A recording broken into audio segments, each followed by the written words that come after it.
Muy buenas tardes. Saludos a todos y a todas. Muchísimas gracias por acompañarnos. Bienvenido, Gonzalito, bienvenida, Gio. Es un gratísimo gusto tenerlos aquí con nosotros y nosotras. Estamos iniciando esta nuestra segunda actividad del libro del mes, el libro del mes de junio, por supuesto. Vamos a estar presentando El alba es el leopardo, de Juan Sánchez Peláez. Yo voy a presentar primero a los amigos que nos están acompañando. Luego vamos a conversar un poquito sobre Nila Ediciones, que es una de las mejores noticias en el mundo editorial en Venezuela en tiempos recientes. Tenemos mucha curiosidad por saber sobre este proyecto y luego, por supuesto, nos metemos a fondo con el libro de Sánchez Peláez. Jordana García Sojo es editora, poeta y promotora cultural, es licenciada en literatura hispanoamericana y venezolana por la Universidad de los Andes, diplomada en gestión y promoción de derechos culturales por la Universidad de Buenos Aires, fue viceministra de Cultura, fuimos compañeros de trabajo durante un tiempo. Dirigió la editorial El Perro y la Rana, creadora del espacio, un espacio bellísimo, el espacio transmedia de promoción de poesía venezolana, Poesía en Casa, directora de Nila Ediciones, y su más reciente libro es el poemario Bajo el Rezo Animal, editado por Ediciones Solar el año pasado. La oferta original era presentar el libro de Jordana, pero bueno, vamos a presentar este libro de Sánchez Peláez. Y Gonzalo Ramírez Quintero, la vez pasada, Gonzalo ya nos acompañó acá, estuvo ofreciendo una conferencia muy buena, ha sido bastante vista y comentada sobre Clever Ramírez. En esa oportunidad Gonzalo me pidió típico de Gonzalo, me pidió que lo presentara simplemente como poeta y ensayista. De manera que no podemos dar más señas, por lo menos de manera pública, sobre su amplísima trayectoria. Gonzalo escribió en su momento un epílogo a una antología poética de Juan Sánchez Peláez, publicado por la Universidad Nacional Autónoma de México en el año 95. La edición fue de Julio Ortega. Julio Ortega. González. Conmigo, pues sabía de mi vinculación con Juan. Y Ajá. un texto construido conversando con Juan. Buenísimo, ya nos tiene que conversar sobre eso. Tiene un libro de poesía, Ciudad Sitiada, publicado en 2006. Su más reciente libro, lo presentaste el año pasado, Acumulando Añoranza. Y bueno, son quienes nos están acompañando acá, amigos de hace mucho tiempo, como ya lo comenté en la pasada oportunidad. Bueno, como lo comentaba allí, yo creo que tenemos que comenzar o sea, creo que lo que corresponde es entrarle con la editorial. Para mí me resulta sumamente interesante saber cómo nace esta iniciativa. No es, digamos, una editorial que se limita o se va a limitar, bueno, se limita, ya publicó su primer libro, entiendo que ya tienen un plan de publicaciones, pero además ofrece servicios editoriales, ¿no? Tiene una página, nilaediciones.com, si no recuerdo mal. Seguramente en el video, muy probablemente las personas que lo están viendo en línea no lo pueden distinguir, pero está acá, lo tenemos acá en línea. Es una página además bellísima, bastante bien construida, y bueno, ahí obviamente se puede leer con bastante detalle un poco de qué va el proyecto, pero bueno, no solamente para la gente que no la conoce, sino justamente para que la conozca. Háblanos, Gio, un poco sobre el proyecto, antes de entrar ya de lleno en el libro. Bueno, buenas tardes, muchas gracias Reinaldo por el espacio, Cedes, Gonzalito, además qué honor estar contigo presentando al maestro Juan Sánchez Peláez y a Nila Ediciones. Nila Ediciones es una editorial, como dijiste, independiente, emergente, nueva, nació el año pasado, a mediados del año pasado decidimos lanzarla. Un equipo pequeño de editores que nos hemos formado durante el boom editorial de la Revolución Bolivariana. Realmente todos nos formamos en los inicios del Ministerio de la Cultura, de la colección aquella Cada Día un Libro, la editorial del Perú La Rana en su fundación. Y bueno, venimos también de la escritura, de las letras, somos lectores y nos interesa muchísimo pues en los desafíos de hoy, donde se ha hecho tan difícil de nuevo editar, imprimir, conseguir libros, buscar la manera de investigar también nuevas formas de llegarle a los lectores, nuevas formas de editar, no solo en papel, también todo lo que el mundo digital y las mismas redes sociales pueden permitir hacer para llevar al lector al libro, a la biblioteca. Es decir, no quedarnos tampoco en el dispositivo básico, sencillo del carrusel en el Instagram, que es muy útil, es muy atractivo, es muy potable. La idea es generar estrategias para direccionar al lector al libro, el lector al libro. Más o menos esa es la batalla, lo que queremos hacer, pero bueno, es bastante difícil, es cuesta arriba, es muy costoso, estamos en medio de una industria cultural bastante voraz, donde los bestsellers, toda esta cosa del coaching, etcétera, pues termina como copando las ventas y es difícil realmente publicar nuevos autores, publicar autores que consideramos referentes, que deben ser releídos, y por eso nos tomamos muy en serio esta tarea, a la par de generar un espacio para poder vivir de él, cosa que también es bastante titánica.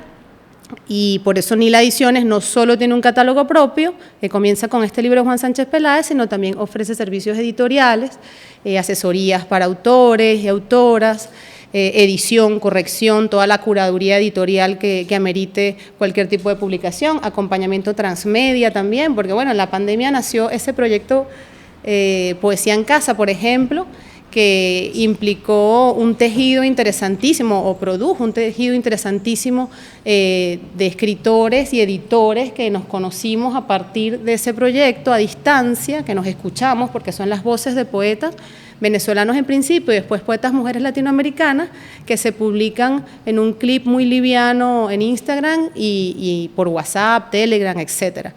Y eso hizo este tejido que te digo que permitió luego coordinar y cristalizar proyectos bien interesantes como el Encuentro Internacional de Escritoras, que ya hemos hecho 2, uno virtual y otro presencial, y esta misma editorial, que es ya voy a hablar más del libro, que este primer libro de Nila, además, es una coedición de 3 editoriales independientes de México, Venezuela y Nueva York.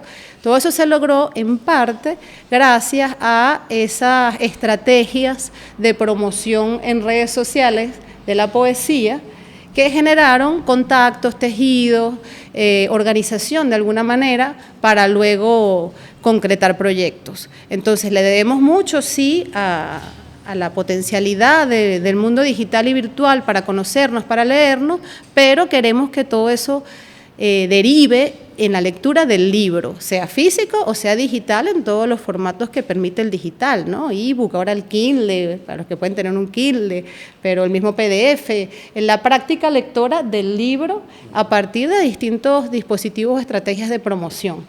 Más o menos esa investigación es la que nos estamos proponiendo en Nila Ediciones, este equipo, y bueno, a partir también de la oferta de servicios en un amplio rango de actividades. También podemos, y lo hemos hecho, asesorías para ferias del libro, para presentaciones del libro. Hay autores que necesitan saber cómo presentar su libro.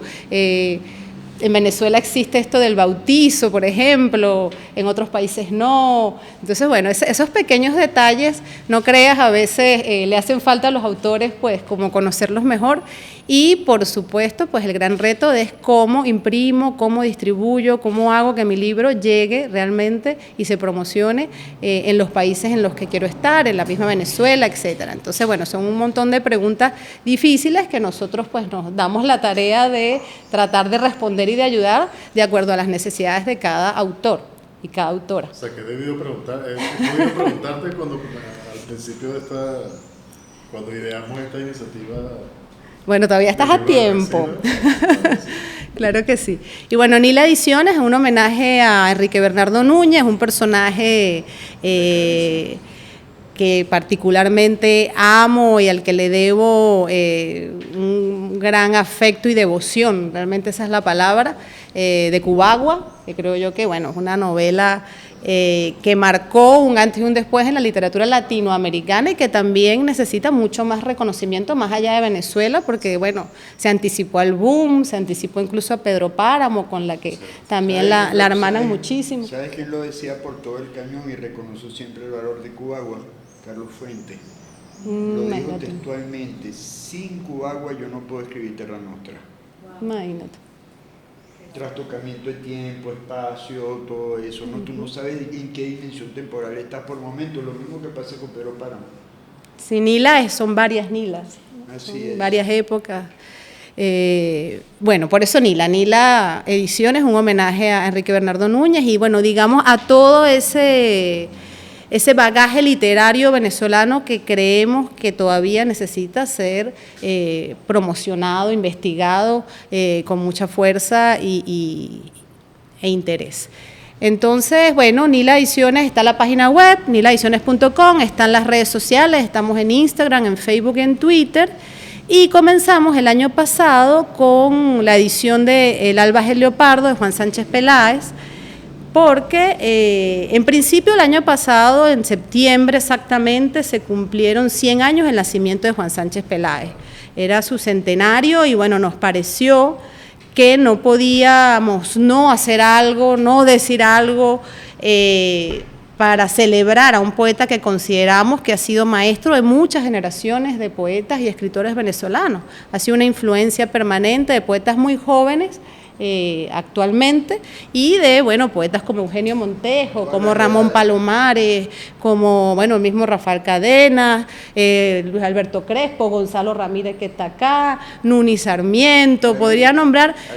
Alguien habló de la comarca de los hijos de Juan y las hijas, habría que decir también Millo Bestrini, Janio Sot.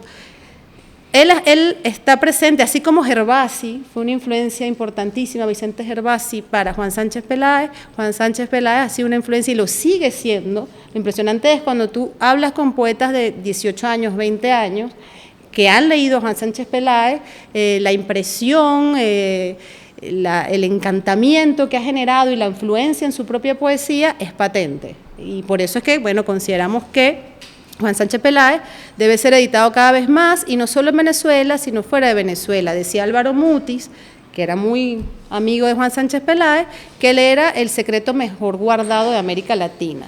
Que Juan Sánchez Peláez era el secreto mejor guardado de América Latina, y bueno, eso es algo que por supuesto nosotros queremos superar, por eso esta edición además es en inglés, y quisimos hacer la traducción.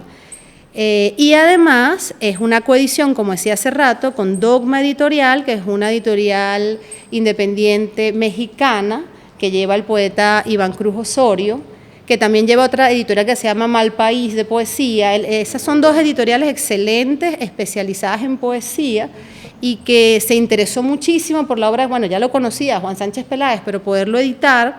Y bueno, nos conocimos, como te dije, a través de estos proyectos transmedia de la pandemia y bueno, hicimos esta relación que además promete nuevos libros que ya vendrán de esta manera en coedición, y juntamos también a la gente de Nueva York Poetry, que bueno, tiene un trabajo bien interesante de publicaciones de poesía de hispanohablantes en Nueva York. Entonces el libro está en Nueva York, está en la librería Querida, en el casco histórico de Ciudad de México, en físico, y está aquí en Caracas. Aquí en Caracas está en las librerías del sur y en la librería Cálatos. Estamos tratando de que llegue a librerías también en Mérida, en Barquisimeto, pues en otros estados, con un esfuerzo importante para poderlo imprimir. Cálatos y librerías del sur. Sí. Ahora, aquí en Caracas está en Cálatos y en librerías del sur, y bueno, también tuvimos que sucumbir a este gran monstruo que es Amazon, pero que bueno, de alguna otra manera te garantiza que el libro lo puedan comprar en España, en Suiza, en Argentina, en Bolivia, etcétera, con unos costos Ya de envío, por supuesto, allí más elevados, pero aún así el libro es accesible. Este libro por Amazon es accesible y está en formato Kindle también, para los que leen Kindle, y en físico. El libro, bueno, es una traducción que hizo la hija de Juan Sánchez Peláez. Esta es una edición a la que se logró gracias, primero que nada, a Alberto Márquez, a Miguel Márquez, tengo que decirlo. Alberto Márquez, bueno, gran estudioso de la obra de Juan Sánchez Peláez, íntimo amigo también, fue el que nos hizo el enlace con las hijas de Juan. Las hijas de Juan hace muchos años que no viven en Venezuela, de hecho ellas nunca vivieron acá. Ella es nativa del inglés, Raquel, habla inglés, habla más inglés que español, una cosa, una particularidad. El lápiz, su madre jamás habló castellano. Sí, entonces bueno, por eso ya hizo esta traducción, conoce muy bien la lengua inglesa. Y la ayudó, y hicimos ahí como un enlace con una poeta joven, Cristina Gálvez Martos, también lectora de Juan Sánchez Peláez, y en su imaginario se puede ver que tiene mucho de Juan Sánchez Peláez. Y además está ilustrado por Andrea Brito, que es una artista plástico, joven, excelente.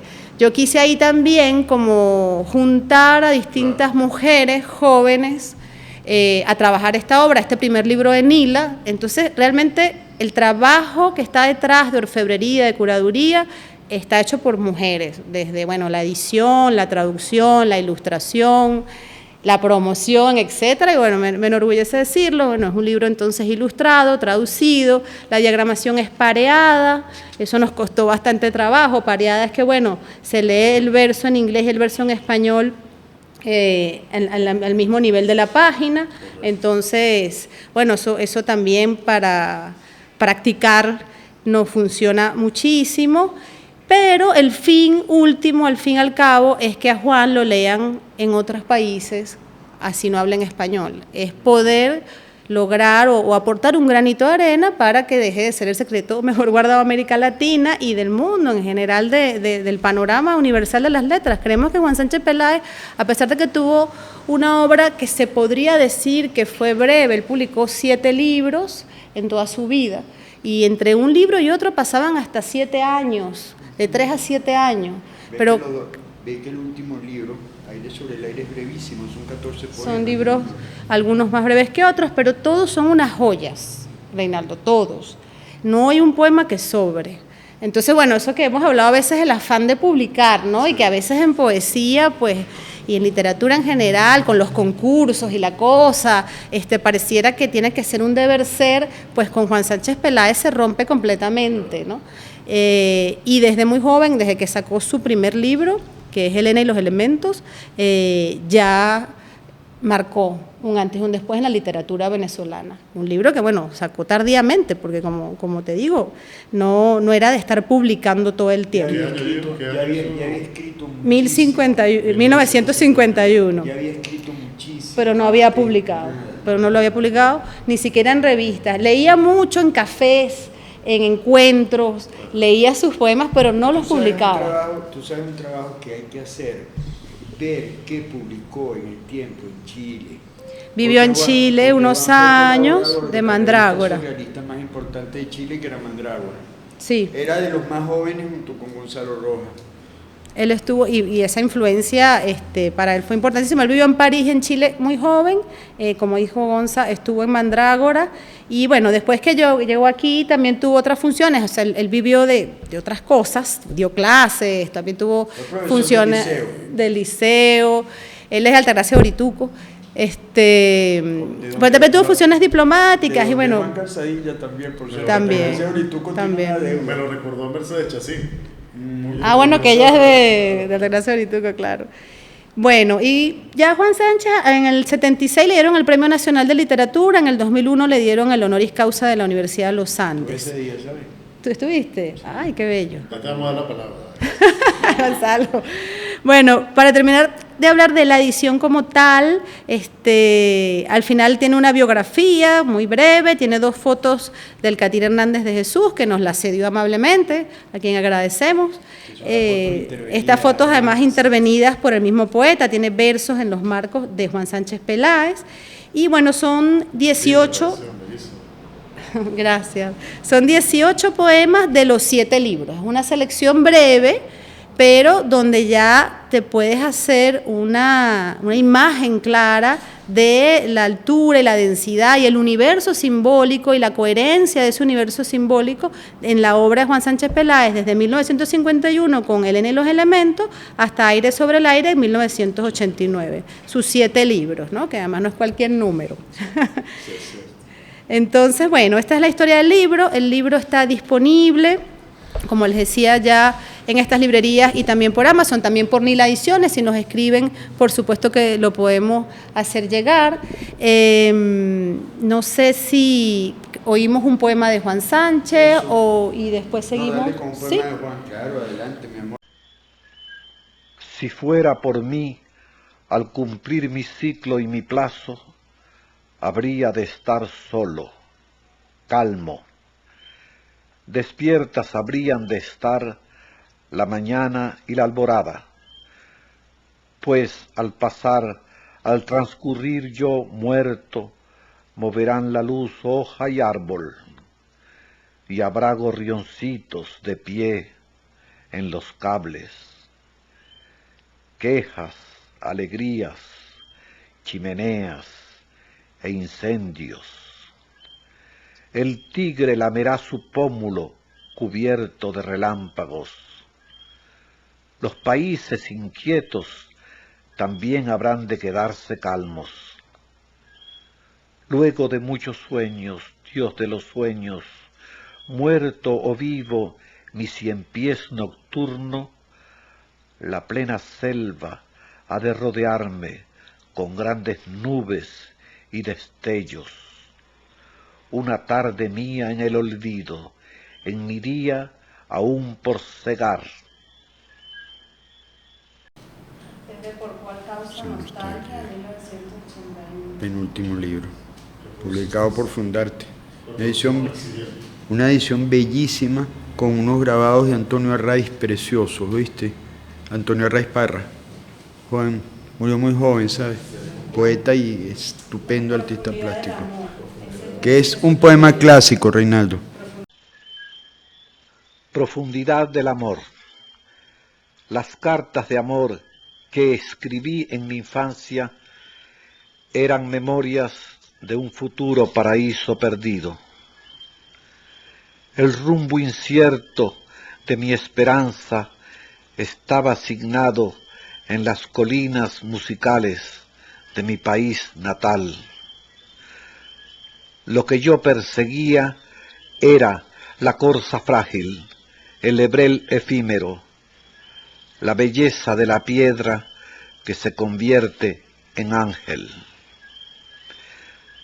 Ya no desfallezco ante el mar ahogado de los besos, al encuentro de las ciudades, por guía los tobillos de una imaginada arquitectura, por alimento la furia del hijo pródigo, por antepasados los parques que sueñan en la nieve, los árboles que incitan a la más grande melancolía, las puertas de oxígeno que estremece la bruma cálida del sur, la mujer fatal cuya espalda se inclina dulcemente en las riberas sombrías.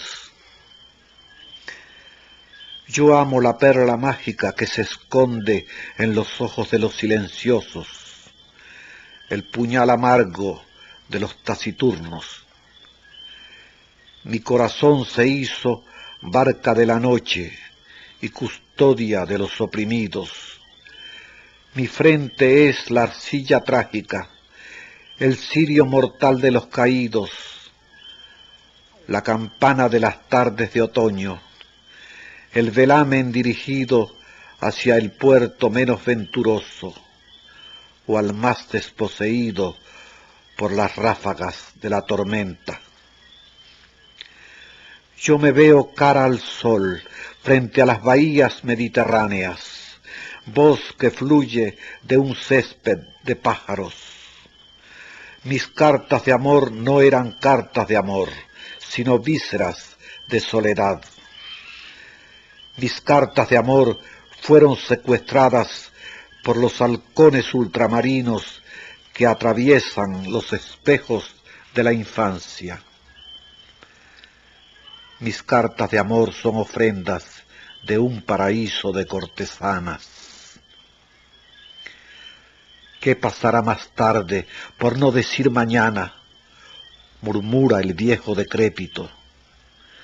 Quizás la muerte silbe ante sus ojos encantados la más bella balada de amor.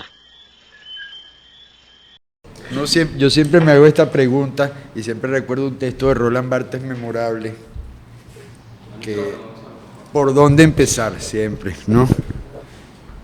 Me voy a ir muy lejos en el tiempo porque quiero contar cómo conocí a Juan, que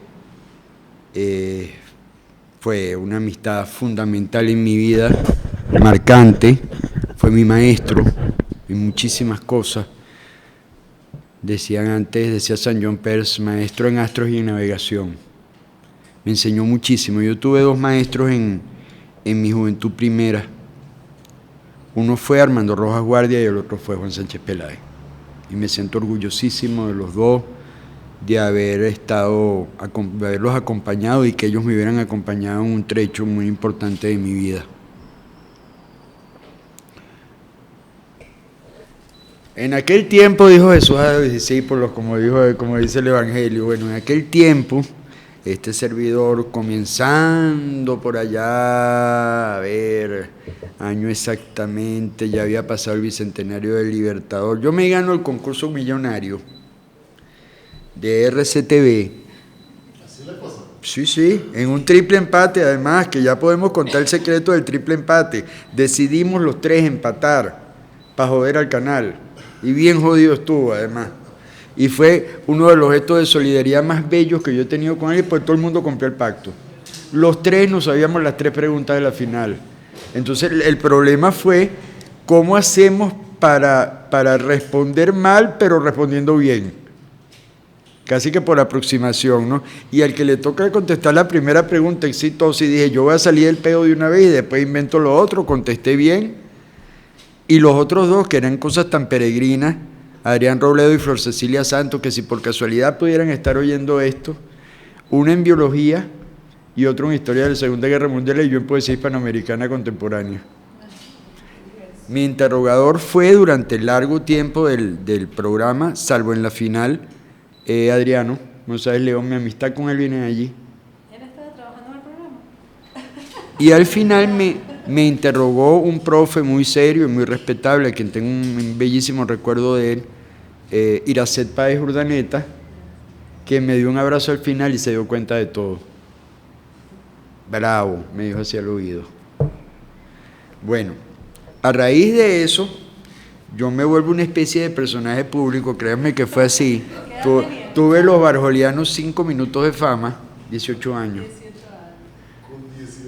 Mira, cosas que hoy me dan hasta como pena, ¿oíste? O sea, recuerdo un reportaje que me hace Feriado, cuando lo dirigía Luis Alberto Crespo, nuestro maestro, dirigía Feriado y dirigía el papel literario. Coño, verga, nuestro país tiene su Rambó, carajo. Yo me santiguo cada vez que me ruborizo, en serio, al pensar en eso, créanme. Me entrevistó Elizabeth Fuente y yo recuerdo que era la cosa, pues esa vaina era insólita para mí. Es decir, un taxista una vez me llevó a casa de Elía Caraballo, que fue mi pareja de muchísimos años, muy amiga de Juan, además también, tan amiga de Juan como yo y de Malena. Me cambió la carrera de taxi por un autógrafo para su hija, créanmelo. Es decir, yo era asaltado saliendo de RCTV por un tropel de liceístas y tenía que firmar cuadernos, y los otros 2 también, ¿oíste? Entonces uno tuvo una visibilidad allí insólita, pues, es decir, mis amigos, los que eran mis amigos del taller literario en autobús, que los recuerdo todos y los quiero decir con nombre y apellido, estén donde estén, con algunos tengo diferencias políticas hoy en día, pero es un tiempo que no olvido. Es un taller que coordinaba Laura Antillano y Alberto Márquez, que en aquel tiempo eran pareja. Mira tú, en ese espacio conocí yo a Armando Rojas Guardia, conocí a Miguel, conocí a María Auxiliadora Álvarez, aunque a muchos ya yo la había conocido antes, esto hay que decirlo, pero ahí empezó la amistad, ¿no?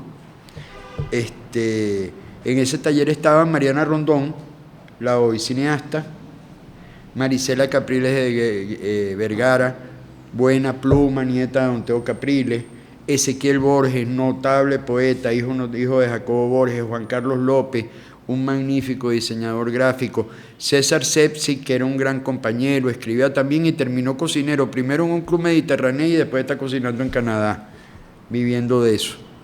Julio Mota, un estupendo artesano, hijo del viejo Mota, el actor. Sí, un joyero espléndido. Entonces ese grupo es un taller literario llamado El Autobús, imagínate tú.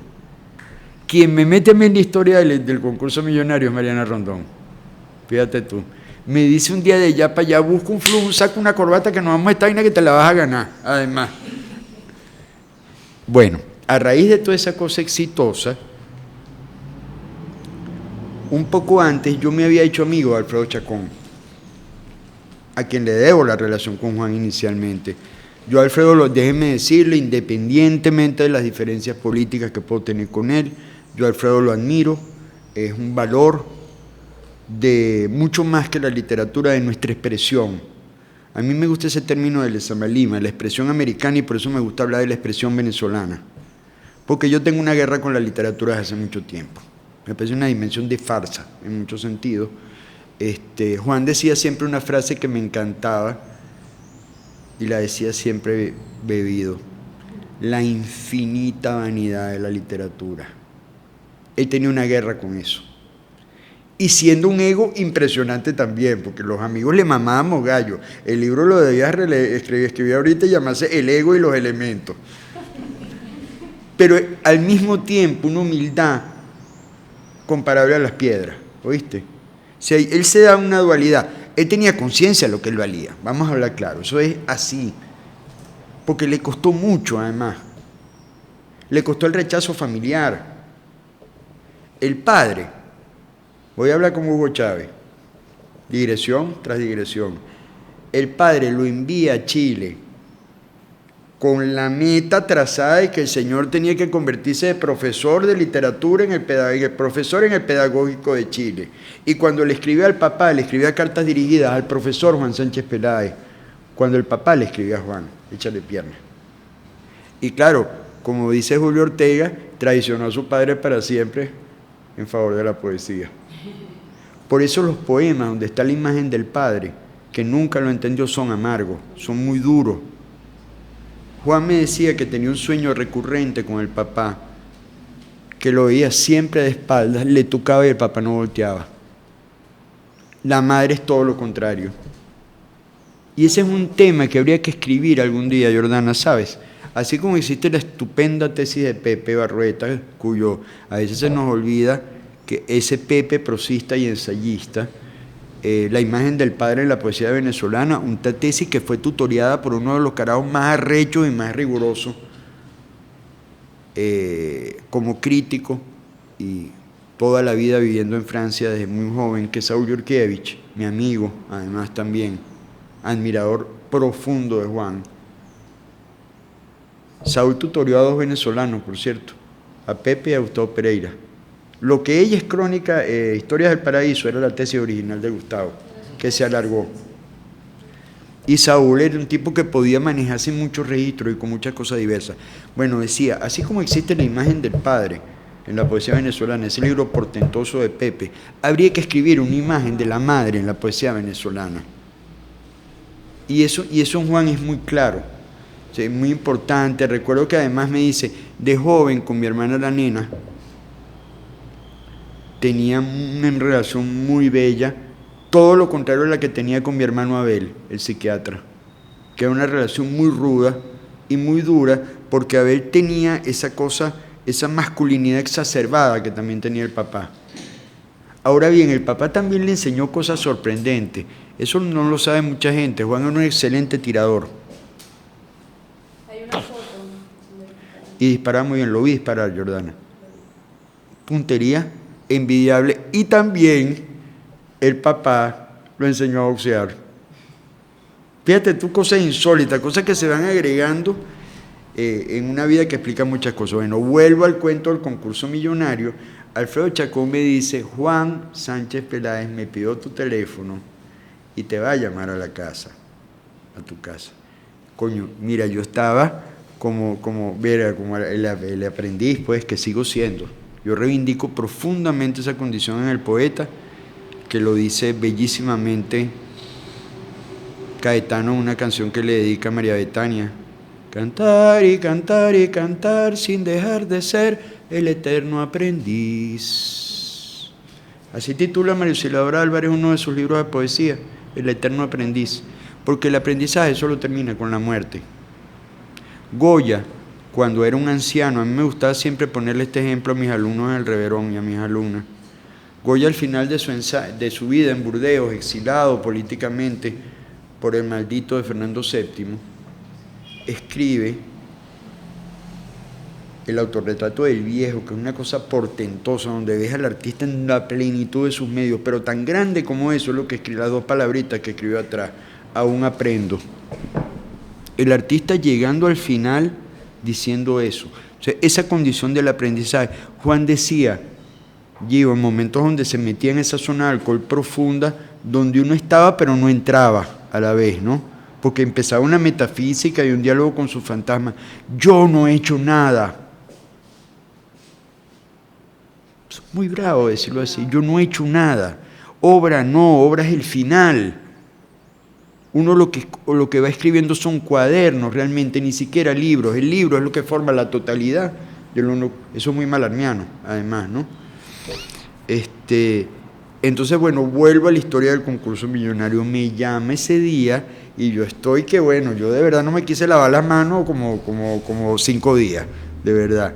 Porque era la emoción, es decir, entraba en mi vida alguien que yo admiraba desde chamo. Recuerdo la primera edición de Un Día Sea, que la compré en la librería Cuaymare, que quedaba debajo de las Torres del Silencio, que era una edición, creo que la portada era de Víctor Viano también, naranja y negro, una mujer desnuda de espalda, Un Día Sea, que era una antología muy bella. Entonces, ese día, amén de saludarme, te quiero conocer, invitación a la casa, y fui con Alfredo Chacón, y esa misma primera noche nos caímos a palo, literalmente. Conversando, me empezó a preguntar qué hacía, que quería ver mis poemas, que se quedó sorprendido con mi presencia en el programa, que de dónde sabía, de dónde había yo leído tanto, todo, pues sí, me cosió a preguntas también. Y ese día me gané para siempre también la amistad de Malena, que no puedo disociarlo. Yo no he visto una pareja como esa, o mejor dicho, yo no he visto a alguien que forme parte de una pareja tan al servicio de alguien, de la tranquilidad de alguien, de protegerlo incluso, de alguien. Malena sacrificó literalmente su vida, y a veces nosotros salimos lanza el ristre frente a Juan a defender a Malena, ¿sabes? Porque Juan podía llegar a una vaina que carajo, pues, ¿no? Es decir, pero lo sirvió, lo amó, y lo creo que me lo dijo un día Malena con lágrimas en los ojos, también ella con unos traguitos encima. Siempre me quise encontrar con alguien así. Todo lo demás antes en mi vida fue accidental, circunstancial. Me prendé de él y fue para siempre, y sabía que era para siempre, y le daba toda la libertad que ustedes se pueden imaginar, hasta lo inimaginable. Y cuando Juan se hallaba en zona de peligro, porque a veces atravesaba zonas peligrosas y no tenía cómo retroceder, venía el grito inevitable, Malenita. Es decir, sálvame, prácticamente. Sí, lo voy a contar, ¿por qué no? Lo que no voy es a nombrar a susodicha, ¿no? Una escritora venezolana, muy guapa, por cierto, escribió cosas bien buenas allá por los 80. Entiendo que prácticamente uno escribe hoy en día, pisó el terreno, es decir, vamos a ver qué está hecho viejito, ¿no? Y le dice de pronto, bueno, vámonos. ¡Malenita! aventuras. Juan fue muy aventurero, pero ya un momento que la aventura empezaba a ser más imaginaria, ¿no?, que cualquier otra cosa. 2 parejas largas, el Lápidos, Susan Martán, a quien está dedicada a Animal de Costumbre, y otra gente por el medio, ¿no? Me recuerdo siempre el obsesivo cuento con un amor chileno, con la que se besaba apasionadamente, pero ella no lo dejaba pasar más allá. Yo intuyo, porque viví una historia similar en algún momento de mi vida, yo intuyo que esa mujer era lésbica y que era la barrera final que tenía, pero Juan me contaba, me transmitía la angustia adolescente, como que si la estuviera viviendo en ese momento, la angustia del joven, ¿no? Coño, y no poder avanzar. Bravo, ¿no? ¿Ven lo que se va, cómo se puede ir construyendo en imaginario con elementos vitales? Me llama, bueno, conversamos y ahí se selló una amistad de muchísimos años para siempre. Yo a Juan le debo muchísimas cosas. Le debo lectura, le debo conversación, le debo apoyos en momentos de depresión que para mí fueron fundamentales. Juan te sacaba, te levantaba y se preocupaba realmente por ti. Le importaban de veras los demás. Julio Ortega tiene toda la razón cuando dice que en el caso de Juan es claro aquello de que la amistad es virtud de los solitarios también, de veras. Y Juan era un solitario acompañado y que sabía acompañar. Y esa es una cosa que es fundamental, que yo reivindico en él, esa categoría que reivindica mi hermano poeta español Jorge Rickman. Acompañar, saber acompañarse. Eso es lo más importante de todo. Eros pasa y vuelve y retorna. Pero ese sentido del acompañamiento, sea el tiempo que sea, pues tú puedes acompañar a alguien un día, 2, un año, 20, 30, toda la vida. Pero es saber poder meter el hombro. Juan sabía hacer eso y Malena también. Cuando me veían mal tenía una especie de radar. Pues yo viví zona hasta de locura, no tengo ningún pedo en decirlo, además. Sí, yo no me voy a avergonzar de lo que fui, ¿para qué? Y en esos momentos yo siempre tuve a mi familia esencial en ese momento, que eran Juan, Malena, Alberto, Armando, Miguel, siempre al lado, pues.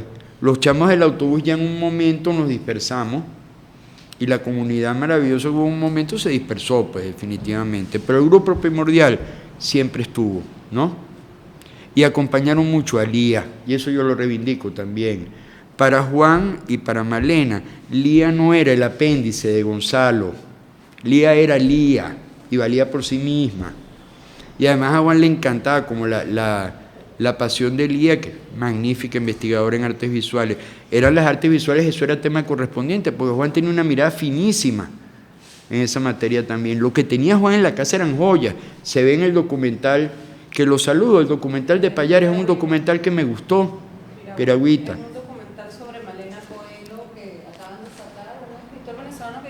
En Argentina, muy bien hecho, con mucho cariño además por Malena, mucho.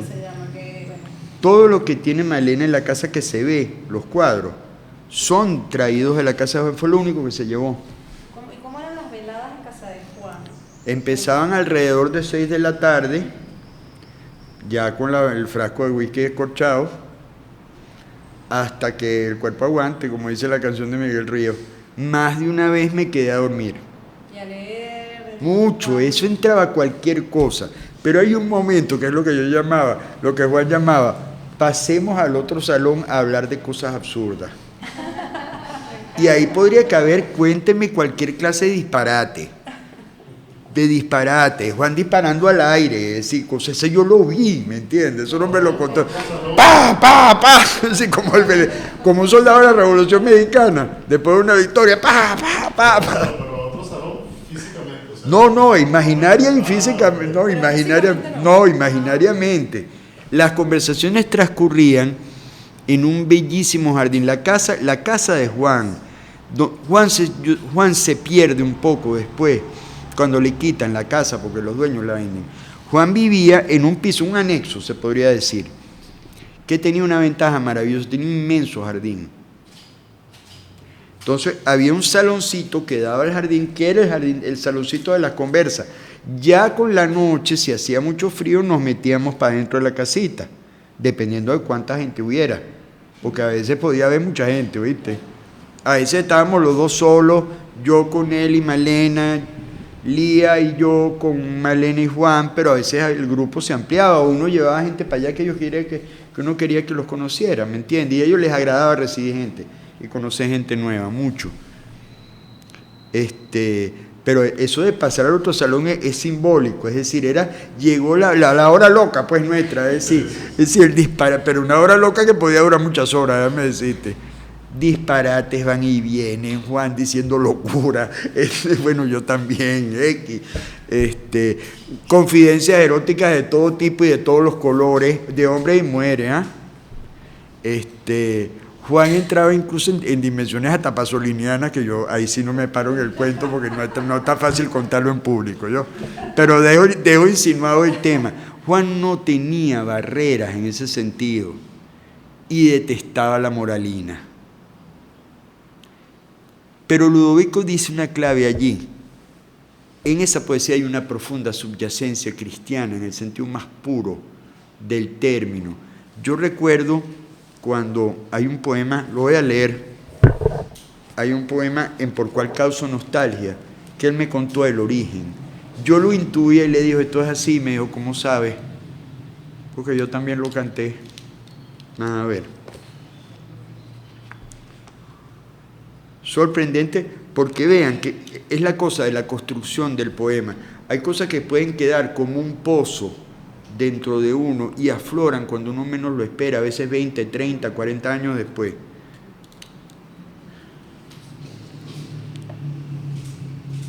Leo el poema y después voy a contar lo que está detrás, o la razzo, como decía el Dante. Con flores pintadas en nuestro cuerpo y la bujía en cada mano, lo único que pasa es el silencio, pero los recuerdos son fieles y al lado de nosotros murmuran sobre la máscara, la piel o la palabra enorme, oye mi amor hacia ti. Oye mi grito por ti. Yo digo, Juan, esto no es, vamos avanzando con flores a María, que madre nuestra es. Se me quedó viendo así. ¿Cómo sabes? Porque yo también lo canté igual que tú. Ese es el origen del poema.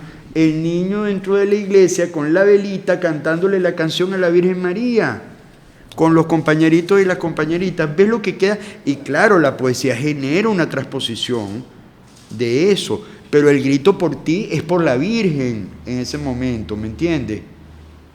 Otro, donde está la subyacencia cristiana, que es muy hermosa. En toda la obra hay un misticismo. Así es.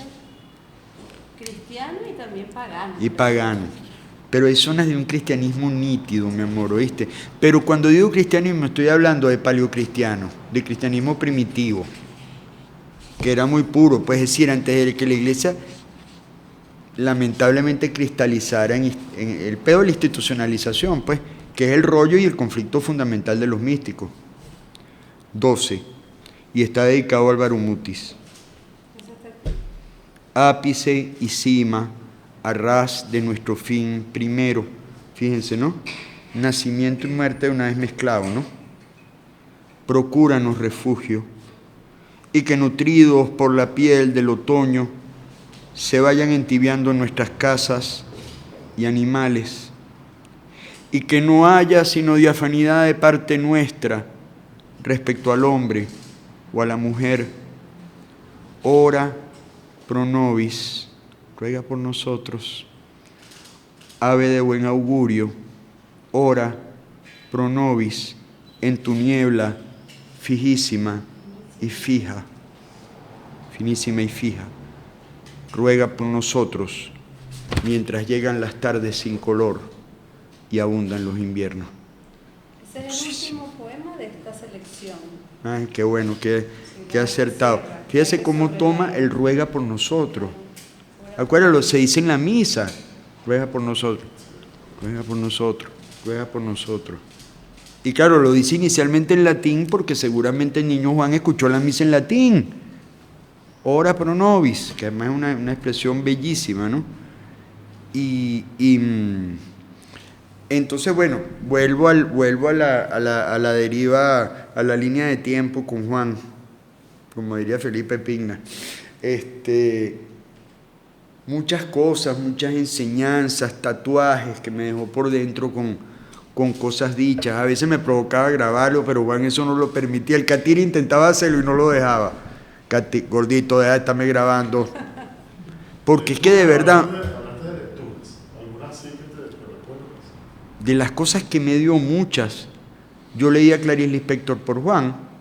Juan era un lector selectivo de narrativa, pero lo que me pone a la mano de Clarice Lispector es lo menos convencional de Clarice, que es un relato portentoso que después me entero que tenía un gran admirador en Julio Cortázar, que es Agua Viva, que es un poema de menos de 100 páginas, escrito a punta de oído. Después lo leí en portugués. Es una vaina prodigiosa, mi amor. Entendí. Entonces, además tener el libro para mí con los subrayados de Juan, que era un subrayado fino a lápiz o una flechita, esos detalles son importantes, ¿oíste? Esa es la cocina del poeta. A veces la crítica se pierde, como diría Severo Sarduy, en temas sorbonescamente aburridos y no se dan cuenta lo importante que es la cocina de un escritor con todo lo que se va haciendo una obra. Yo cuando oigo hablar del poeta surrealista, el inspirado, que digo, hay una parte que es verdad, pero también es verdad las resmas de papel que yo vi de 30 y 40 versiones de un mismo poema. No, y de un mismo poema, mi amor, para tratar de llegar al oro, como el alquimista. Y la vaina y del dale, el dale. Juan escribió espontáneamente algunas cosas y lo hizo y me lo cuenta y me lo dijo y no me iba a mentir nunca porque él sabía que yo sabía cómo trabajaba.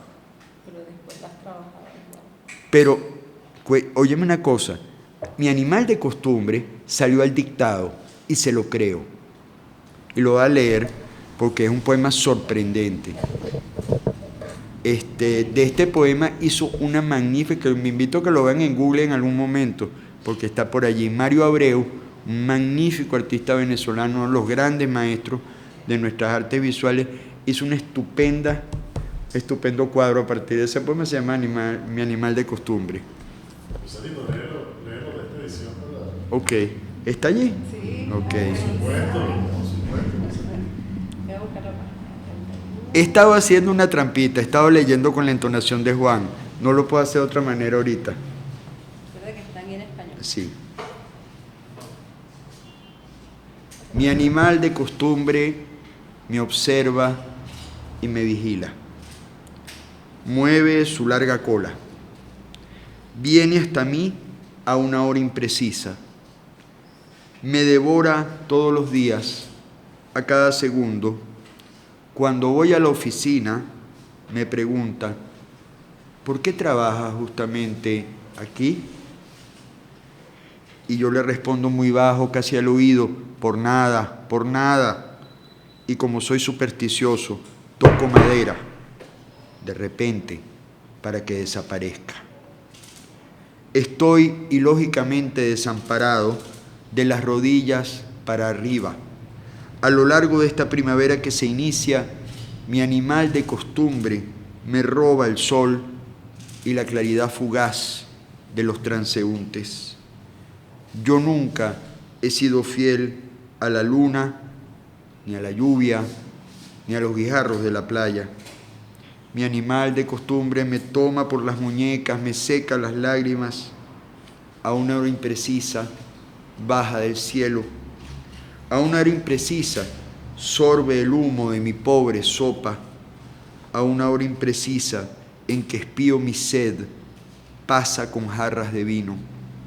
A una hora imprecisa me matará, recogerá mis huesos, y mis huesos metidos en un gran saco, hará de mí un pequeño barco, una diminuta burbuja sobre la playa. Entonces sí, seré fiel a la luna, la lluvia, el sol y los guijarros de la playa.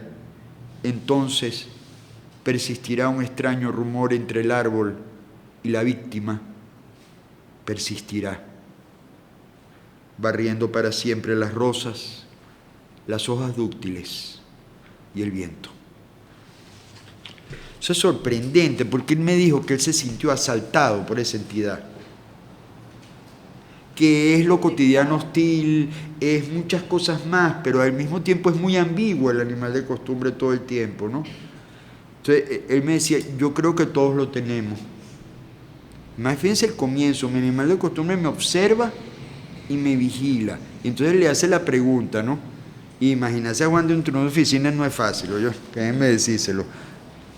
Y fue diplomático y tuvo que pasar por esa ordalía, decir, ¿por qué trabajas justamente aquí? Esa preguntita es letal, ¿no? Nos la hacemos a nosotros mismos, ¿no? ¿Qué carajo hago yo aquí? ¿Ah? Perdiendo el tiempo, hueveando, maricoteando, qué sé yo. Entonces, ve cómo va el desarrollo y el final es, porque el final es muerte, es tánato. Incluso creo que se ve nítidamente la imagen del ahorcado, ¿no? Persistirá un extraño rumor entre el árbol y la víctima, que se cuelga, ¿no? Impresionante. Yo sobre ese poema, déjenme decirle que tengo más dudas y preguntas. Poema emblemático. Es junto con Profundidad del Amor, el que lee allí. Profundidad del Amor, digamos, permitió nombrar. Hay algo que se dice, pero que lo que habría que darle una vuelta, ¿no? No tuvo antes la poesía venezolana una dimensión erótica. Antes de Juan, Eros no había hablado con tanta libertad en la poesía venezolana, ¿no? Pero a veces también pasa, y eso me pasa a mí con cierto registro de la poesía erótica, que se codifica muy fácilmente. Entonces se vuelve hasta fastidioso, debo decirlo. Es decir, el erotismo no es tampoco una especie como de puerta de entrada para que tú hagas lo que te dé la gana. No, yo soy un gran poeta porque nombro desde allí, no necesariamente. Yo conozco poesía erótica muy mala. José Emilio Pacheco decía una vez, hablando de la poesía comprometida, ¿no? Decía que a veces le caen encima la poesía comprometida, pero que si uno hiciera la antología de los 1000 peores poemas de la lengua castellana, son poemas de amor. Y nadie va a escribir, como había una especie de veto de ciertos puristas que no se podía tocar el tema político y social de la poesía, y hoy nadie va a poner un veto a escribir sobre el amor. Rilke en el fondo tenía un punto de razón cuando decía, para escribir sobre el tema amoroso tiene que pasar mucho tiempo.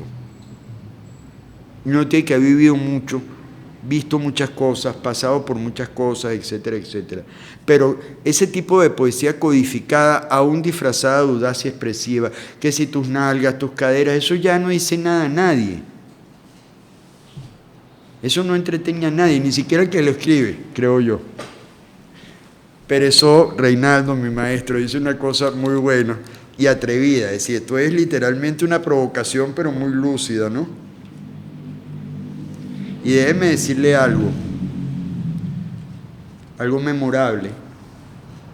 Alberto Márquez, hace muchos años, enamoró a una etaira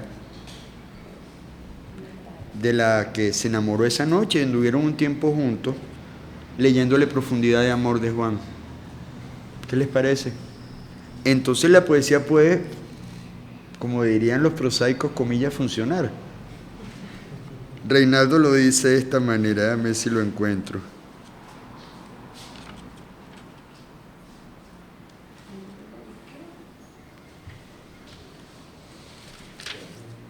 Es algo así como que, claro, lo dice hablando desde el hombre, pues seguramente no lo voy a encontrar. Dice algo así que como un poema erótico que no provoca una erección no sirve. O que no humedece lo que te conté, no sirve. Eso, mira, hay una provocación allí, pero verdadera. Lo que está hablando es de la codificación de esa poesía, ¿me entiende?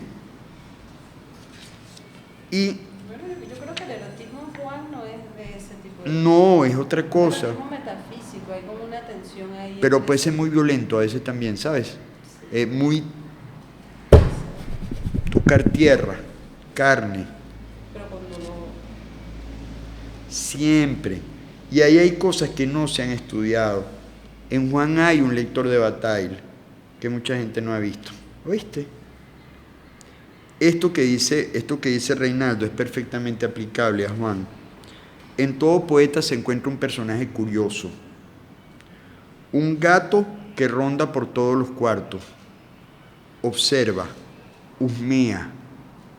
Juan era un tipo con los sentidos afinadísimos, ¿sabes? Pero no se tranquiliza hasta reproducir la inquietud de lo no hallado con la misma curiosidad del principio. Yo creo que hay una cosa que a mí siempre me asombró, fue su fervor, que se mantuvo hasta sus últimos días por Bretón. Y eso tiene una explicación, y yo estoy con él completamente. No hubo defensor más fanático de la libertad en el siglo XX que André Breton. Y sí, fanático con todas sus letras, como merece defenderse de la libertad, ¿no?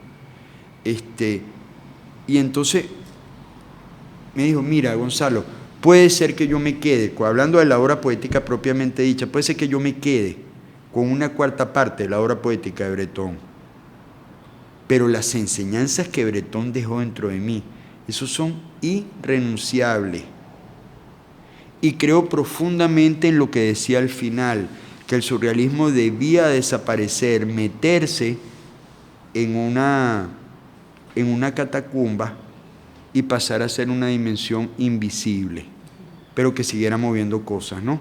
Es decir, lo que tenía miedo Breton era la pérdida del poder subversivo. Que se institucionalice.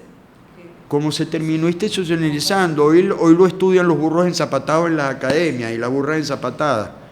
Y volviendo a Juan Sánchez Peláez, ¿a ti te parece que lo podrías denominar como surrealista? Sí. Ludovico dice que no. Originalmente. O sea, que sí y no. Sí y no. Yo también diría sí y no. Si me dicen que Juan era un tipo que escribía a punta de automatismo psíquico, no es surrealista. Evidentemente porque es un artifex, en el mejor sentido del término, un artesano magno. Pero en muchas cosas sí lo es. Es decir, en esa cosa de atreverse, de traspasar límites, de no... Las imágenes oníricas. Totalmente, mi amor, el sentido de la libertad. Pero también es muy racional, Gonzalo. ¿Ah? También es muy racional. También de alguna manera al final los poemas no son una cantidad de imágenes oníricas. No, él es un constructor. Hay una construcción racional que te lleva a un sentido polisémico, pero hay un sentido. Pero un constructor muy original, porque yo suscribo una idea de Alberto Márquez. Casi todos los poemas de Juan comienzan como que el poema empezara en la mitad con algo que no conocemos antes. Esa es una intuición de Alberto. Fíjatele con calma y reléelo. Y vas a ver que muchos poemas... Aquí hubo como algo antes que se quemó, desapareció, como el manuscrito encontrado en la botella, como que estuviera picado en la mitad. Juan trabajaba así. De veras que es así. Y cómo cambiaba cosas. Hay un poema en Por Calcuación y Nostalgia que comienza luciente peso, remoto y remotísimo de la ciudad que se llama Quebec, donde no he estado nunca. En la versión original que salió publicado en la Revista Nacional de Cultura, y Juan cuando se la digo, ¿y qué vaina es esta, Juan? Se cagó de la risa. No era Quebec sino Quito. Fíjate, QQ, además, ¿no? Porque me pareció una impertinencia preguntarle por qué cambiaste Quito por Quebec, ¿no? Pero algo no pasó en Quito que terminó en Quebec, ¿oíste? Ese tipo de cosas, ¿no? Es difícil, pues, encasillarlo en una escuela. Mucho. También, ¿no? Hay un poema erótico en el que mucha gente no repara, que déjeme decirle que se convirtió para mí en una noche en una súplica para alguien, ¿oíste? Y no me fue mal con la súplica, que fue lo bueno. O sea, lo recordamos alegremente. Y Juan me guió hacia ese poema. Tú tienes que decirle este texto. Si no la mueves, te aleja. Échale pierna, ¿eh? Para que tú veas. Y claro, Juan era oráculo para mí, ¿eh? Después voy a echar un cuento que no me lo van a creer. Pero sí lo voy a contar porque, bueno, pido credibilidad. Está en Rasgos Comunes, creo que está en Un Día Sea. Es una belleza.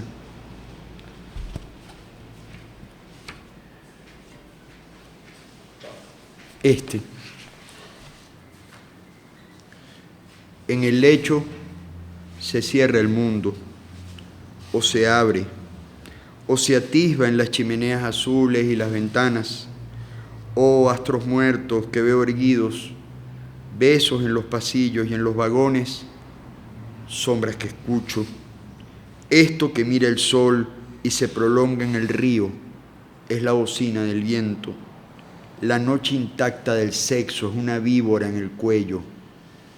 Al derramarse esa agua primera, no acepta el tiempo, un instante. Palpo sin medida tu cicatriz.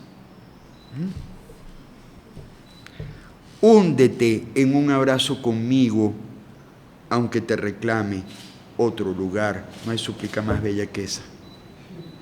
Estoy, por una razón misteriosa, con la evidencia de tu carne, mientras sin comienzo ni fin doy vueltas en el gran zumbido. Eso no se puede decir mejor. Carajo, eso es cuando la palabra encarna, de verdad. Y además en Juan la animalidad está presente en casi Mucho, todas porque sus no le obras. temía, mi amor. Él decía que uno tenía que ser capaz de sacar eso, que eso es parte de uno, que uno está lleno. A él le encantó esa noción de Deleuze, que uno está lleno, y de Rimbaud, y Deleuze la retoma muy bien, de que uno está lleno de animales también. Por eso nosotros quisimos poner. Claro, el alba es el leopardo, claro. Un verso, uno de sus poemas, pero en todos los poemas escogidos acá hay referencia directa a la animalidad. Ahora, ¿tú sabes con quién lo comparaba Gervasi? Y lo llamaba así, el búho. Para Gervasi, que era un tipo con una sensibilidad, el búho, que sabe de la noche, búho. Él tiene uno sobre la lechuza, pero La lechuza está muy sola a la 1 de la madrugada. Mi morada es la ironía. Pero viste lo que esa súplica tan bella, húndete en un abrazo conmigo aunque te reclame otro lugar. Yo me estaba levantando a alguien que tenía mujer, hombre, mejor dicho, ¿me entiendes? Es decir, le estaba reclamando otro lugar y coño, pero ahorita húndete en un abrazo conmigo. se hundió, ¿no? Y se hundió, gracias a Dios. Coño, Dios se acuerda de uno, ¿viste? Diosito es bueno, ¿sabes? La poesía sí. Y fue oracular, Juan me lo dijo, dile ese poema, lánzate. Después le contaste, me imagino. ¿Ah? Después le contaste. Por supuesto. Pero es que hay una cosa que no me la van a creer, y sí, porque coño, aquí hay que dejarse de pudibundeces, aquí la gente echa los cuentos a la mitad. Entonces, Guillermo Sucre y Juan Liscano un santurrón, Guillermo era un bebedor profundo y Juan Liscano era un putañero, sí, es la verdad. Es mentira. Ay, la pobre esposa de Liscano, la gran poeta Emira. Claro. La madame, la famosa madame que fue dueña de muchos lugares nocturnos en Caracas, de los puticlubs más caros, decía, uno de mis mejores clientes, sin duda ninguna, el maestro Juan Liscano. Bueno, llegamos a un sitio X, que X si ya está cerrado, lo voy a nombrar, el Morrison, que queda por aquí en Los Palos Grandes. Yo tenía una etaira allí que me gustaba muchísimo, no había estado nunca con una etaira, créeme, hasta ese momento. La recuerdo bonito, tenía nombre de Guerra Ana Karina. Y Juan me dice,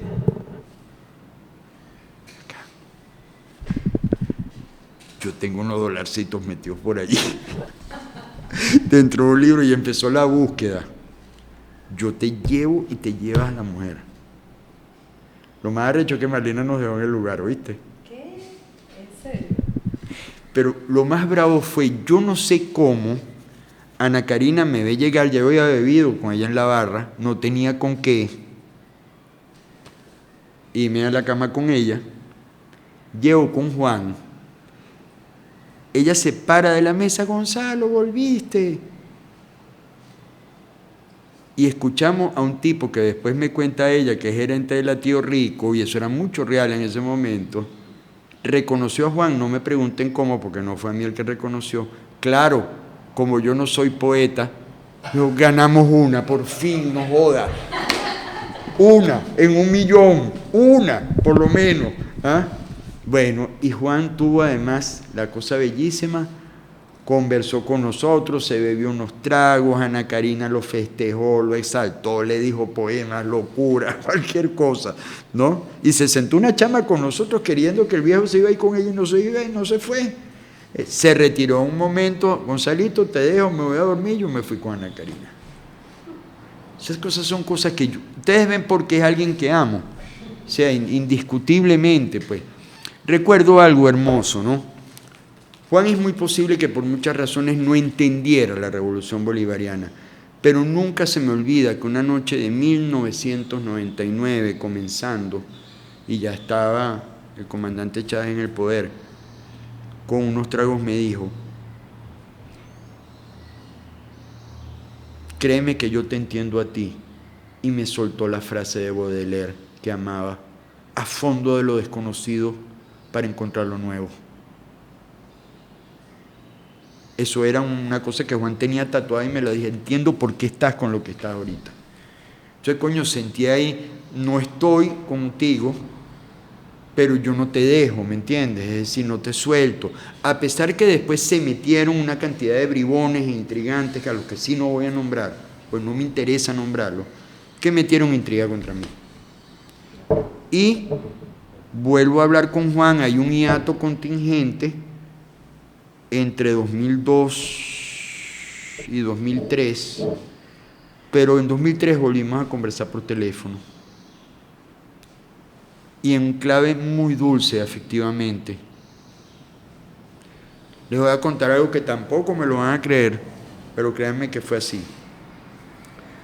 Cuando lo velamos, Loti Pinza, que en paz descanse, Fresi Pinza, que en paz descanse, y Carlos Brito, que en paz descanse, el único que está en esta dimensión soy yo.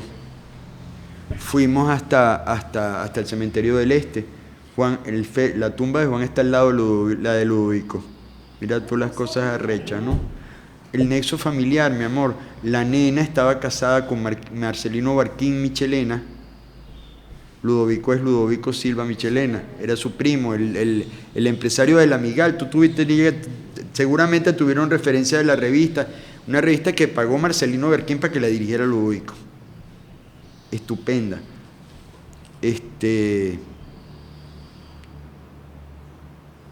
Está la comparsa de escuálidos que nos miraron feo.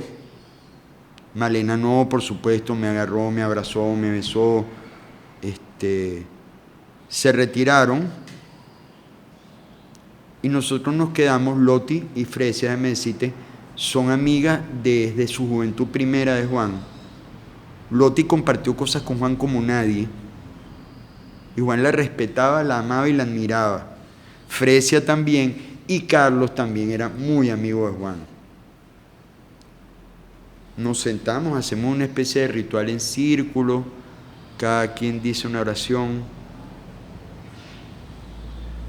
2 gavilanes se pararon sobre el féretro. Sí, coño, aquí se movió algo. Si Juan tenía fuerza, Juan era piache, era oráculo.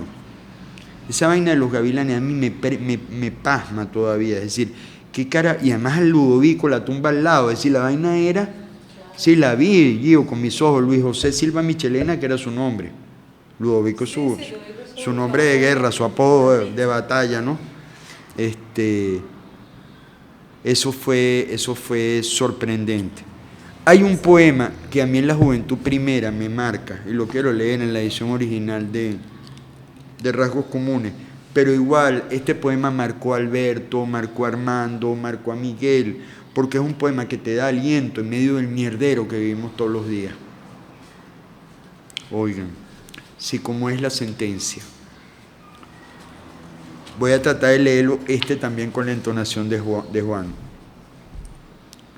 Los juiciosos, bien mojados desde su cuna, con la punta necesaria de la sabiduría, bien mecidos desde ahí, con apetitos que no son fatales, jamás ponen ni dichosos ni trágicos las varas de la ley y fijan límites imperiosos.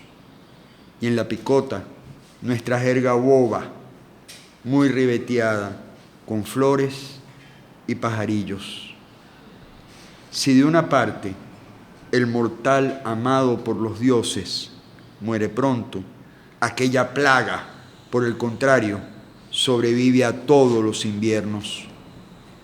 No te vayas a atribular, tú te está dando la mano, que no tienes planes hechos para el futuro y que empujas el musgo de los días con tu trauma y tu hierro marcado al rojo vivo en la nuca. Recho, ¿no? Porque es un poema de acompañamiento, de que Juan le quiso dar ahí un aliento a quien tiene vocación y el mundo lo está desviando todos los días a que trance, a que doble la rodilla. Si no la haga, no te, fíjate, y le dice al final, no te vayas a atribular tú, que no tienes planes hechos para el futuro. Juan nunca tuvo un plan hecho para el futuro, jamás.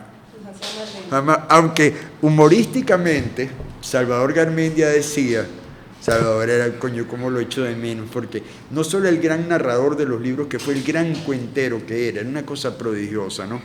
Porque Juan se podía manejar en una dimensión muy bien con la plata, aunque parezca mentira, ¿no?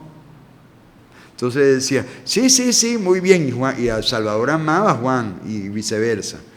Sí, el pobrecito poeta frágil y desdichado, pero dale un cheque a Juan y se convierte en Lord Keynes. Porque entonces hacía los movimientos, las combinaciones, cómo le rendía mejor la plata. Propio de quien ha vivido la precariedad, ¿no es cierto? Mucho, y Juan vivió pobreza recóndita. Me cuenta, la primera noche que voy a dar a clase en el Liceo de Maturín se va la luz en la ciudad, coño de la madre. Y fue un apagón de toda la noche. Pero fíjate, de esa parte de profesor de liceo, salieron César Supini y José Lira Sosa. Fueron sus alumnos en bachillerato. ¿Qué tal? Lira es un poeta a descubrir, Reinaldo y Jordana. Gracias a Dios esa edición del Perro, claro. Porque Lira es el heredero en el sentido surrealista más puro. Pero Reinaldo escribió un libro en Onda Comprometida de todo lo que fue el peo de la lucha armada, que se llama Por mi cuenta y riesgo, y es literal porque él pagó la edición. Estuve conversando en estos días con un amigo sobre Juan Antonio Hernández, discípulo de Lira, y por tanto Juan Antonio viene siendo un nieto de Juan también. Juan no me llamaba hijo, me llamaba mi nietecito. Decía porque por edad no me correspondía ser hijo, ¿no? Mi nietecito. Y unos meses después de su muerte, una noche, no vivía yo todavía con Katy, fíjate, tú vivías en Chimborazo todavía. Se me asoma una visión y yo creo en eso, ¿sabes? Como él creía en eso. Veo una visión en Duermevela, que como toda visión se desvanece en el instante, lo veo, me mira sonriendo con la sonrisa que yo le conocí, entre pícara y angélica, mi nietecito, y desapareció. Oh, eso es una cosa para mí, se lo dije a Katy, no pude dormir, pasé la noche llorando y riéndome, recordando cosas, etcétera, etcétera, porque era un hombre que tocaba ese tipo de emociones. Digo, yo siempre insisto con un poema de Aire sobre el aire, porque es un poema, es el único poema que le dedica a Malena textualmente. Pero yo quisiera que mis amigas y mis hermanas feministas dialogaran con este poema. Le íbamos a poner ese título a este libro, ¿te acuerdas que yo te dije? Bueno, un verso de ese poema. Es la falta de convencionalidad absoluta. Porque voy a decir una cosa una verdad para mí que va a molestar. Rafael Cadenas y Eugenio Montejo son dos grandes poetas, pero son dos seres profundamente convencionales los dos. Carreristas los dos. Juan fue el anticarrerismo en pote, lo que tú dijiste con toda precisión al comienzo, ver los lapsos. en que Juan publica, y Juan cuando se escribía cartas con la gente, no lo hacía para hacer relaciones que favorecieran esto o lo otro, estilo el cretino de Antonio López Ortega, y sí lo digo con todas sus letras, que ha sido un prevaricador de muchas cosas, ¿no? Farsante. Juan era el anticarrerismo en persona, y yo eso lo reivindico por encima de todas las cosas. Recuerdo que mi amiga Ilva me decía un día, ¿pero qué te genera rechazo en Montejo? El carrerismo. Eugenio tiene un libro precioso, que es Terredad, yo no reniego de ese libro, yo no reniego de Falsas Maniobras, pero no me vengan a meter el cuento de los humildes y los desinteresados, porque no lo son. No, es una clara instrumentalización desde afuera. Y que a ellos les encanta la instrumentalización, perdóname. Eugenio Montejo, cuando recibe el premio Octavio Paz, llega a decir públicamente que él deja la plata en México porque aquí se la va a robar Chávez. Y todos sabemos el lobby que genera el Cervantes. Y sí lo digo con todas sus letras. Primero lo merecía Juan Sánchez Peláez y después Ramón Palomares, antes que Rafael Cadena. Pero el Cervantes, bueno, revisemos la lista del Cervantes, revisemos quiénes no lo han recibido de nuestros grandes poetas, de nuestra América, digo. Eduardo Milán no ha recibido el Cervantes, para poner un ejemplo. José Ángel Valente, para hablar de un español, el poeta más radical que tuvo España en el siglo XX, no recibió esa mierda de premio. Que es un premio que entrega el rey, además. Y reivindico profundamente a don Juan Goytisolo hoy, que fue el único que no dijo su majestad. Todos lo dijeron, que es una manera de doblar la rodilla. Juan era un republicano y lo dijo. Lamentablemente, en aquel momento, incluso en el discurso que tenía un sentido que no tiene lamentablemente hoy, reivindica Podemos y dice que pasa a militar en Podemos, además. Lástima que Podemos, lleno de aventureros españoletes que pasaron por aquí, lamentablemente, que salvo Víctor Ríos, que es el único nombre que reivindico en este momento, todos los demás, para mí son bagazo de caña, como dicen los cubanos. Cabeza. Don Juan, ¿sabes una cosa que me llamó la atención? Yo entendí lo que decían de don Juan Goytisolo, gente que lo conoció. Yo no tuve tiempo de entrar en intimidad, pero me hizo mucha gracia. El compañero que era el amante, el árabe, ya tenía conmigo una especie de complicidad. Acércate, me picaba el ojo. Un tipo fuertote, además, ¿no? El turco así, el árabe por antonomasia, mostachudo, todo eso, así le gustaban a él. Entonces, don Juan conversó conmigo, conversador severo, mi hermano José Agustín, un gran poeta, pero por encima de José Ángel Valente no hay nadie en la poesía española, por ejemplo. O sea que es una familia extraña porque 3 hermanos, 3 escritores. José Agustín, el poeta, Juan, el narrador y el ensayista, y Luis, que es un enorme narrador también. Entonces, cónchale, fíjate tú la grandeza de este tipo de poner por encima de su hermano a José Ángel Valente, que fue un tipo que no le hizo concesiones a nadie, por eso no le dieron el Cervantes. Un tipo que declaraba por todo el cañón, España está llena de falsos valores. Juan no tenía trastienda atrás.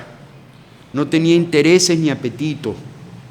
Y voy al poema, porque es un poema donde alguien se la juega completamente, y yo reivindico profundamente el valor riesgo en poesía, porque lo demás, como dicen allá en Cuba, cuando critican una vaina, cuando es mala o formalita o fresita, dicen tapetico puesto y silla en su sitio. Esto es sorprendente y por eso te lo digo. Siempre pienso que este poema alguien va a tener que leerlo algún día en clave feminista. Oigan esto. A Malena, además, es el único poema donde aparece ella con dedicatoria. Yo no soy hombre ni mujer. Yo solo tengo resplandor propio cuando no pierdo el curso del río, cuando no pierdo su verdadero sol y puedo alejarme libre, girar, bogar, navegar dentro de lo absoluto y el mar blanco. Entonces sí, soy el hombre rojo, lleno de sangre, y sí, soy la mujer, una flor límpida, un lirio grande, y también soy el alma. Y clarean los valles hondos en nuestro mudo abrazo eterno, amor frío. ¿Y qué más? ¿Qué más por ahora? Piragua azul, piragüita. Eso no se puede decir mejor. Ven como el Resplandor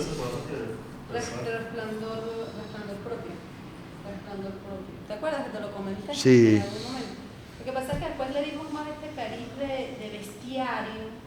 Está bien, y es una propuesta de lectura. Las antologías no tienen por qué repartir justicia, eso es una pendejada académica.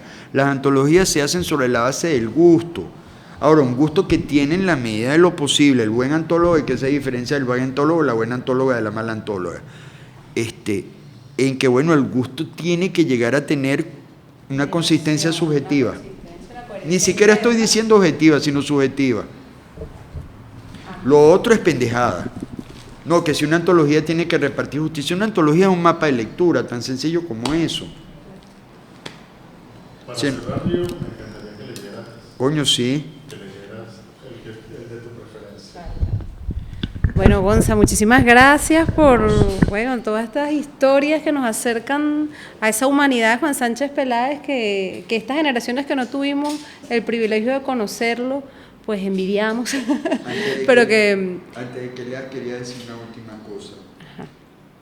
Lezama Lima reclamaba en algún momento la expresión americana que tenía que llegar el tiempo en que leyéramos a nuestros poetas, a los grandes poemas, a los libros que nos han acompañado, como cuerpos vivientes o como dimensiones alcanzadas. Así, a los que están ahorita, a los que tienen mi edad, así les pido a todos que leamos a Juan. Lectores y quienes escribimos, eventualmente, quienes somos aprendices de Juan, leerlo de esa manera, ser capaces de leer a Juan con el mismo fervor y la misma pasión con la que Juan escribió. Eso. Y con la que leyó también, porque en él hay un inmenso lector también. Inmenso lector, un admirador de San Juan de la Cruz, de registros muy variados. Yo después de que Gio lea, voy a leer una cosa más que es una traducción que hice con Juan una vez. bueno, para cerrar la presentación de esta antología, comentarles que al final, se me había olvidado decirlo al principio, al final del libro agregamos comentarios de poetas venezolanos de distintas generaciones, un párrafo o a lo sumo dos. Está Juan Calzadilla, Gonzalo Ramírez, Gustavo Pereira, Adrián Arias Pomonti, Laura Antillano, María Alejandra Rojas, Inti Clark, Ana María Oviedo, Luis Alberto Crespo, Cristina Galvez Martos, Gabriel Jiménez Gemán y Radaí Ojeda. Todos hacen aquí un comentario breve. Quería leer el de Juan Calzadilla y el de Inti Clark. No los iba a leer, pero bueno, me parece chévere hacerlo. Juan dice a Juan Calzadilla sobre Juan. Juan nos remite en cuerpo y alma a un magisterio ejercido con prudencia y arrojo, un magisterio simbólico y lúcido que se tradujo también, y esto fue lo importante, en estímulo, fraternidad y solidaridad para con los nuevos poetas a lo largo de varias décadas, hasta que Juan se marchó al lomo de su último caballo, el más viejo. ¿Para dónde? Para la tierra que algunos de sus versos lúbricos maldijeron y patearon. Me gusta que Bello, Juan, lúbricos. Porque hay una dimensión lúbrica. Y bueno, y además todo esto que tú has contado muy bien hoy, de este magisterio de Juan fraterno, solidario, de siempre apoyar a los nuevos poetas, sí, que ya sin estar Juan vivo, en su poesía sigue sucediendo con los nuevos poetas de 18, 20 años, de 30, 40 años, de distintas generaciones. El primer libro de Reinaldo Pérez Soto, Para morir nosotros sueños, Juan. Imagínate. Y además hacía cosas magistrales, Alira Sosa, las cosas que recuerdo, Antonio Trujillo, muchas cosas, ¿sabes? Y el de Inti Clark, poeta falconiano, dice: la única vez que me han montado en una patrulla estaba leyendo un libro del poeta Juan Sánchez Peláez, así que siempre siento que me acompaña frente a los cuerpos policiales. Pero me conmueve mucho que un provinciano detenido y que iba a ser ruleteado por la policía de Caracas, lo único que seguía leyendo y tratando de conocer era la obra del poeta. Incluso le respondí eso a los policías, que lo intimidaban a uno. Animal de costumbre, creo que era la obra que estaba leyendo. Sánchez Peláez es un poeta de una sensualidad citadina que se celebra y se siente como propia. La ciudad es un cuerpo en esos poemas y quizás era eso lo que estaba buscando y sintiendo cuando desde una patrulla policial seguía leyendo calmado, cosa que molestaba más a los funcionarios. Me encantó. Y bueno, para cerrar entonces voy a leer Cuando regreso del viaje imaginario, un poema hermoso en prosa, porque bueno, también hay Juan... no, este no es en prosa, perdón. Pero aquí hay poemas seleccionados en prosa. Juan escribía en prosa y en verso. Y pasó también en el tiempo que cosas que estaban en prosa las terminó convirtiendo en verso otra vez, ¿oíste? Este es de lo huidizo y permanente. Cuando regreso... Ya va que... Ahí nos saboteó un autobús. Así no. Cuando regreso del viaje imaginario, me abandono a reír. Una jauría de lobos acoge con amor mi cervatillo insomne. Entre aquellos árboles altivos, todo el rumor de mi sangre y mi desvelo. No que la carga sea abrumadora, prorrumpo, ni que forzara las puertas con el dedo meñique, ni que me asustara volver aquí, a la penumbra. Cuando regreso del viaje imaginario, vivo y yazgo en el puro desierto. En lugar de advenimientos y honores, la soledad tañe aún la campana en el bosque. Bellísimo. Bueno, yo me voy a permitir, tenía preparada esta sorpresa hace, un cojonal de años ya. Una noche Juan sabía de mi entusiasmo por la poesía, entusiasmo que era compartido por él, de uno de los grandes poetas indiscutiblemente del siglo XX en cualquier lengua, que es René Char, el francés. Y René Char además tiene una cosa hermosísima. René Char, la resistencia francesa está construida sobre muchos mitos y sobre muchas falsedades, pero hay también historias heroicas muy bellas. La de René Char es una. René Char fue un jefe de maquis, se la jugó en su Provenza natal peleando contra los nazis, teniendo que dar muerte, teniendo que sufrir y ver caer a amigos muy queridos, y tenía además un nombre de guerra bellísimo. Yo lo miento así, cuando te voy a dar un dato, cuando intertextualmente veas aparecer un Alexandre, en mi caso, es René Char. Hicieron un documental bellísimo que se llama Nom de Guerre Alexandre. Reinaldo, todas las cosas heroicas que te puedes imaginar. Ante el problema de ver una Francia indefensa y vulnerable, el tipo se formó como oficial militarmente, inclusive. Era un carajote bellísimo, de 2 metros. Buñuel decía, porque René Char tiene igual que Buñuel una militancia en el grupo surrealista, después se distancia, conservando amistad con muchos de ellos, con Breton y con Paul Eluard. Decía, cuando había las grescas surrealistas, los que nos lanzaban por delante por los grandes y los vigorosos y los fuertes eran a René Char y a mí, contaba Buñuel. Estaba coñazo y con fu, pues, ¿no? Entonces, este poema es muy hermoso y relata o se refiere al asesinato por parte de los nazis, al crimen que ejecutaron en una aldea con un joven poeta de 21 años llamado Roger Bernard, que era su compañero en el maquis, ser humano de esos que parecen en el tiempo de una pureza casi angélica, y que tuvo que dar muerte también. O sea, la entrega, el sacrificio. Él decía que lo que él más lamentó del gaullismo es que él en la resistencia había visto la posibilidad de otra Francia, y no porque fueran hombres perfectos ni puros, ahí había muchas biografías muy diferentes, y hombres y mujeres muy diferentes entre sí, ¿me entiendes? Pero el propósito, la lucha los había. hecho crecer. La resistencia en la Provenza le dio golpes sistemáticos. Además hay un profundo apego, hay una profunda cosa de terredad, ellos llaman, esa vaina para nosotros en nuestro idioma es difícil de entender. Ellos no llaman, un provenzal no llama el EPI a Francia, sino a la Provenza. O sea, la tierra, la oriunda, la originaria, ¿no? Cuento brevemente la anécdota del poema porque es muy importante, porque la anécdota, este poema está en un libro llamado Fureur et Mystère, Furor y Misterio, pero está precedido de una nota en Feuillet d'Hymnos, las hojas de himno, donde él relata el origen del poema. Resulta que los nazis se apoderan de su amigo, el joven poeta Roger Bernard, y él con sus guerrilleros, circundando la aldea, ve en el momento que lo ejecutan. Entonces viene la decisión militar, lo que hemos hablado muchas veces, el tener que tomar una decisión sin que te tiemble un músculo de la cara. Dijo, con la mano sudándome sobre la metralleta, yo decía, doblábamos en número a los nazis, lo podíamos rescatar, pero si nosotros lo salvábamos, la aldea iba a ser arrasada al día siguiente. O sea, no había chiquitas, es decir, la Gestapo hubiera arrasado.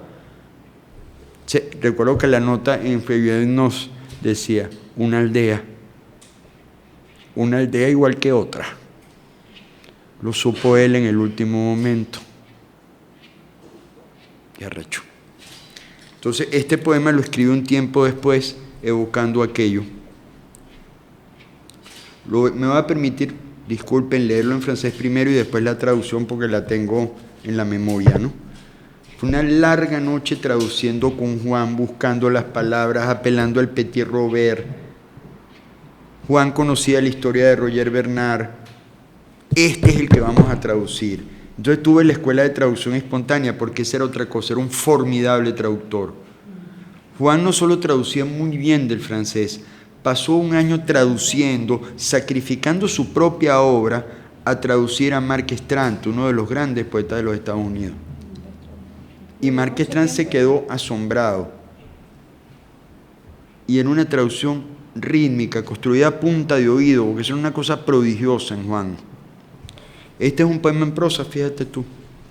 Se llama Affreux, détonation, silence. Ansiedad, detonación, silencio. Lo leo completo en francés y después hago la traducción. Le moulin du Calabon, des années durant une femme de cigale, un château de Martinet. Ici, tu parlais torrent, ton parlais rire, tantôt par les points de la jeunesse. Aujourd'hui, les vieux réfractaires faiblis, au milieu de ces pierres, la plupart morts de gel, de solitude et de chaleur, à l'air tous les présages se sont assoupis dans le silence des fleurs. Roger Bernard, l'horizon des monstres, est très proche de sa terre. Ne cherchez pas dans la montagne, mais si, à quelques kilomètres de là, dans les gorges d'Iopédète, vous rencontrez les forêts au visage d'écoliers, allez à elle, oh, allez à elle, et souriez-lui car elle doit avoir femme d'amitié. El molino de Calabón. Durante 2 años, una granja de cigarras, una fortaleza de vencejos. Aquí todo hablaba del torrente, unas veces por la risa, otra por los puños de la juventud. Hoy el viejo refractario se estremece en medio de sus piedras, la mayor parte muertas de hielo, de soledad y de calor. A su vez, los presagios se han adormilado en el silencio de las flores. Roger Bernard, el horizonte de los monstruos estaba demasiado cerca de tu tierra. No vayan a buscar en la montaña pero si allí, a algunos kilómetros de las gargantas o los desfiladeros de Opedet, ustedes se encuentran con la centella de rostro de escolar, id hacia ella, id hacia ella y muéstrense afables, pues debe tener hambre de amistad. Mozo, ¿no? Y además está la tensión toda de la guerra, pues decir, si ver morir un amigo así es una vaina muy jodida. Es decir, bueno, el día más atroz de mi vida fue ese. No poder dar yo la orden y mis hombres mirándome desesperado. Coño, vamos a salvar el carajo. Gracias, Gonzalo. Nada. Muchísimas gracias. Gracias, Diego. Qué bueno, qué loco.